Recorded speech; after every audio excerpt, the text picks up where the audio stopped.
It should be pointed out, I don't bring this out to embarrass Kirk Morrison, but last week when he was on the show and we were doing the Aztec Hour, I said, which Aztec would you want? Game on the line, taking the final shot. He said DJ Gay. I have to. I stand behind my pick. Absolutely. And then magically here he is a week later. Did you book this interview? Did you pull some strings? I tried to. DJ's a good guy. I like DJ. Here he is. I watched him grow. DJ DJ Gay on Double X 1090. DJ Darren Smith, Kirk Morrison, how are you? I'm doing great, and yourself? Oh, doing well, thank you very much. And Kirk pulled some strings for you, so, thanks for joining us. But I guess we should thank Kirk as well. Oh, yeah, you got to thank me. I appreciate it, DJ. Thanks for coming on, man. Appreciate it. No problem. Let me ask you this, DJ. I asked Kirk this question as, a big San Diego State guy like himself, and everybody now, as you are well aware, is gearing up for what's going to happen this weekend. In terms of tonight, BYU has to play tonight at home against Colorado State. Do you have a rooting interest in that game?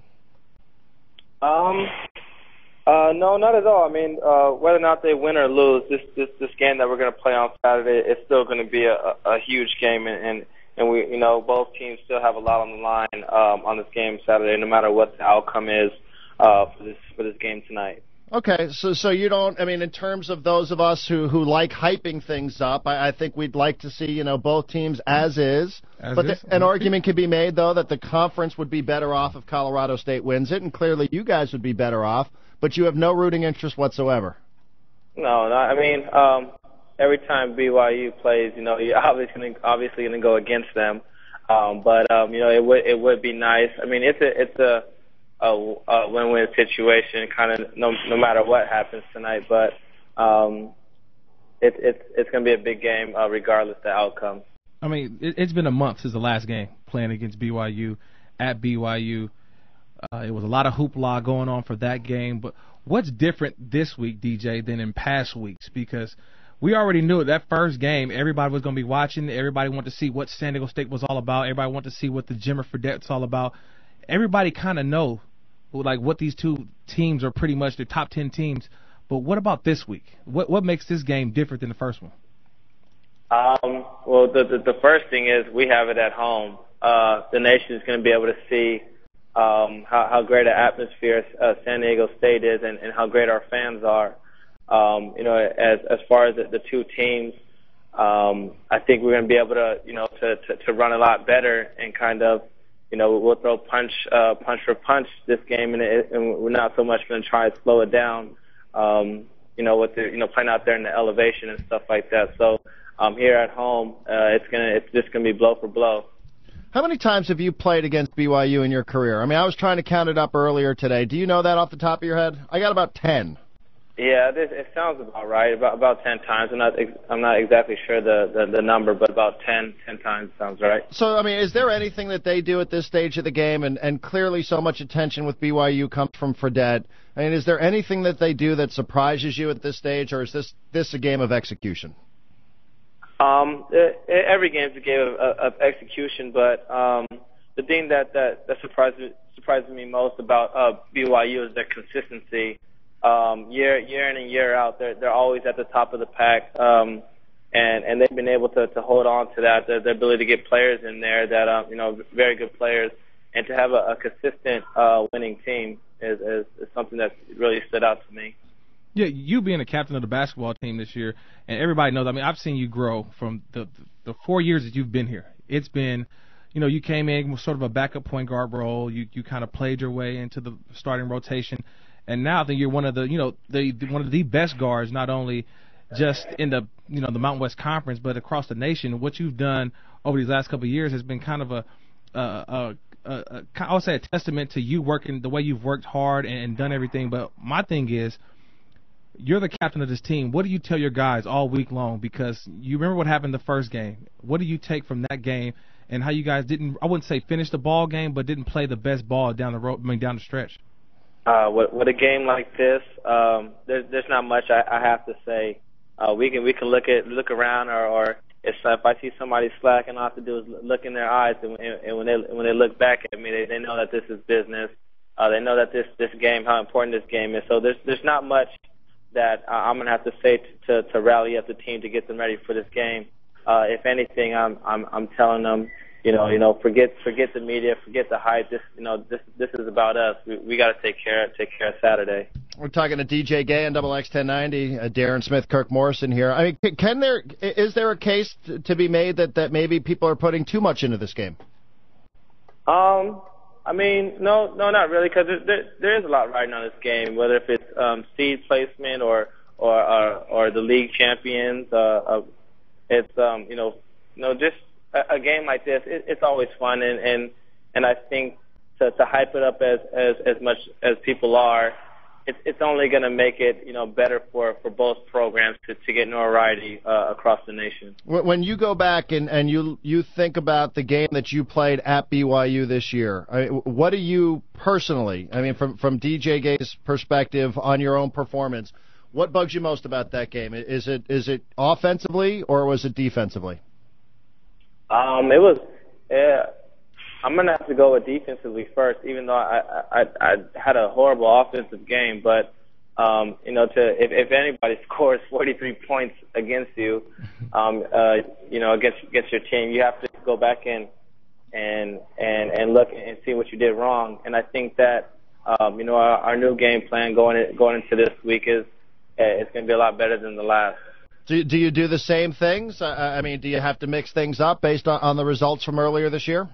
Absolutely. I mean, Jimmer's a great player. He's the heart and soul of the team, and he's going to carry them wherever they go. But I think something that we're going to have to do different is to throw fresh bodies on them as much as we can, and put a little length on them. I think Billy White did a great job on him when he came in and played him the first time, and made it hard for Fredette to get his shot off over the top. So I think that's something that we're going to have to focus on is putting a little bit more length and fresh bodies on them. And how much does that help you on the offensive side? Oh, it'll help out tremendously. I mean, I was kind of disappointed that in the first game he didn't guard me, but it is what it is. They need him on the offensive end, so we'll see what happens on Saturday. Good. How many family and friends you got coming out for this game? Because I know. Like I said, my phone's been ringing all week as if I'm playing, and I'm like, I'm just a fan right now. I'm just a former student, I'm alumni, and when I look at everybody, calling me, I'm just like, I don't know how could it be for the players, the family. This is one of the biggest games in San Diego State history, and I just want to know how many fans or friends, anybody's called, asked for tickets. Anything. I've had to turn down over about 50 people. Friends, family, close students, people that I've gotten close to, people that I just known around San Diego. It's been a hard thing to do, but everybody knows this is the hardest ticket to get in town. 50 people? 50. Wow. Yeah. 50 people?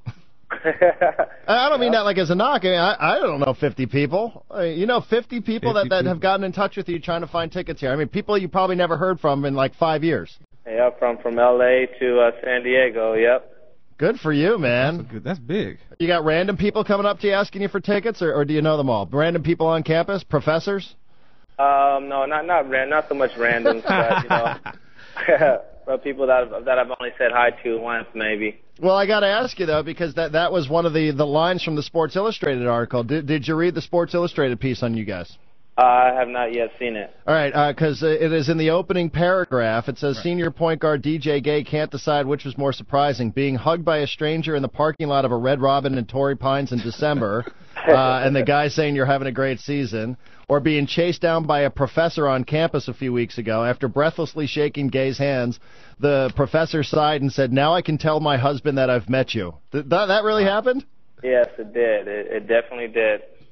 Who was the professor? Was it it couldn't have been one of your professors. You might sign up for that class. I don't remember her name. Oh, man. You should have taken it down. You could, not that you have any time left, but man, that would have been a good recommendation for a class. Yeah, would have. So it's even affecting the professors up there at State. They're even trying to chase you down, you down on campus. I never had that. You know what I'm saying? I never had that. Oh. I'm upset, It's definitely something special. I'm living through these guys now. I'm living through DJ now. Yeah, I walk around now. I just want to be DJ. When I see him, I come to the games now, and they're saying DJ Gay. I'm like, I wish that could have been me. In my day. Well, how did Kirk do as a coach last week since he was sitting on your bench? Was he noticeable? Did he get in the way? No, not at all. Not at all. He was all right? You know what? Yeah, he's a great guy. Great guy. Hey, you know what? Hey, matter of fact, I want to also say happy birthday, DJ. I know last week was your birthday. You had another birthday, February guy birthday. Last week I got a chance to be in the locker room for the first time, and one thing I did notice, I don't think everybody, you don't get a chance to be in the locker room and see what Coach Fisher goes through and talks to. And this is when I really had a greater appreciation for what you do, not only as a captain of the team, is that before Coach even comes back in, you already knew what you guys had to correct going into that second half from the first half. You know, Coach Fisher asks DJ, I need you to write down 3 things that we're going to improve on this half to win this basketball game. And DJ goes up there, puts 3 things on the board. And it was rebound, finish, and make our free throws. And ultimately, that's what they did for that game against New Mexico. Right. And it just spoke, miles for where his leadership has come from. I mean, like I told you, I have full confidence in having the ball in your hands, DJ. Seriously, but at the same time, this game on Saturday, my biggest thing is how are you guys going to react to getting up early in the morning, because it's 11 o'clock game, and I know that when I played in the Mountain West Conference, getting up on those early morning games, you always kind of, you kind of sleepwalk through the first 10 minutes of the game. And, against a team like BYU, you don't want to do that because you could be down 10 real quick and have to play catch up the rest of the game. I'm not worried about that at all. I mean, the team that we're so excited about this game on Saturday. It doesn't matter if we played at 7 o'clock in the morning. We're going to be ready from the tip off. This game couldn't come soon enough for us to get out there and play and redeem ourselves from the only loss we have this season. So I don't think the time thing is going to be an issue. We're ready to go no matter what time it is. Do you drink coffee in the morning? You a coffee drinker? No, I'm not. Not a Red Bull drinker? Anything? No. 5-hour energy? I don't want to catch DJ on campus at the Starbucks. Grabbing a donut and a cup of coffee before the big game against BYU. That was my old hangout, the Starbucks. What's Fredette like on the court? I mean, I think there's a bit of an interest in him, to say the least. I mean, what's he like on the court? Does he talk at all? He's not much of a talker, but the surprising thing is, I don't know if he does it to kind of psych you out or not, but he's actually one of the nicest people you'll ever meet on the court. I mean, you'll make a shot and he'll run up to you and say, "Hey, that was a good shot," or you'll stop him and be like, "Hey, you're playing very good defense." But I don't know if he does that to kind of psych you out or not. But he's very quiet out there, and if something is coming out of his mouth, then it's something positive. As weird as that sounds. Oh, yeah, you don't come across that an awful lot, do you? No, not at all. He might be conning you a little bit, or maybe he's just a nice guy. I mean, maybe he's a guy that's the fans hate, but maybe he's trying to create that you don't get ticked off. He's a con man. I really haven't figured that out. It has the whole team tripping out, kind of. And he's been like that every step of the way? Yeah, he has. For years. I mean, you've gone against him in some capacity here, right? I mean, you guys are both the same class, so right. Nobody could have played more against him than you have. Right, and he's always been the same person. I mean, you hate them, you hate your opponent out there on the court. It's war and stuff like that. And but he's the same person. Well, hey, DJ, good luck to you this weekend. The atmosphere. What do you? I mean, is there anything more we can expect from the crowd? I mean, is there any? Can they go another level up? I think so. I'm scared. I have no idea. Yeah, it's the unknown right now. Yeah, it's going to be something that I think nobody's ever seen before in Viejas Arena. Let me ask you one final question. We have a coaches poll, we have a media poll, an AP poll. Let's pretend there was a players poll. Who would your top 5 teams be? It would be. Come on, DJ. It would be us. Okay, there we go. It would be us. It'll probably be Pitt, Duke, Ohio State, and BYU, since they gave us our first loss. Gotcha. So you would have San Diego State 1, Pittsburgh 2, Duke 3, Ohio State, and then BYU. Yep. Fair enough. That's fair. You think you're the best team in the country? Of course.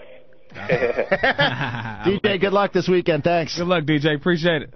Thank you. You got DJ Gay here on Double X 1090. How about that?